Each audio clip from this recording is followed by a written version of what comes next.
Minister, yesterday we had a case of déjà vu for the public, with the chair of the RTE board telling the Oireachtas Media Committee that the national broadcaster is considering paying out €400,000 to an unnamed individual. The chair of RTE's board said he couldn't name the person or whether the person actually appeared before the Oireachtas Committee before to deal with the crisis in the national broadcaster. Now, this only comes after a few months after Minister Catherine Martin said that confidentiality agreements should be avoided and threatened a pay cap in RTE's exit packages. So I'm sure you'll agree that this isn't going to go down well with the public. We thought these days were over, Minister, and I'm asking you, what is the government going to do in relation to this here?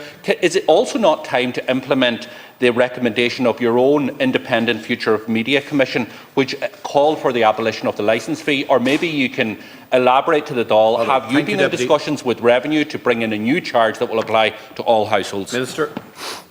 Thank you, Deputy, and can I just join with you, Count Corla and Deputy Doherty and others in thanking Martin for his service over all of those years. He's been a thorough gentleman to everyone, and just wish him all the very best in his retirement. Thankfully, his boxing skills weren't called upon here. It might have come close, or it might have seemed to come close a few times across the floor, but thankfully he never had to intervene in that way.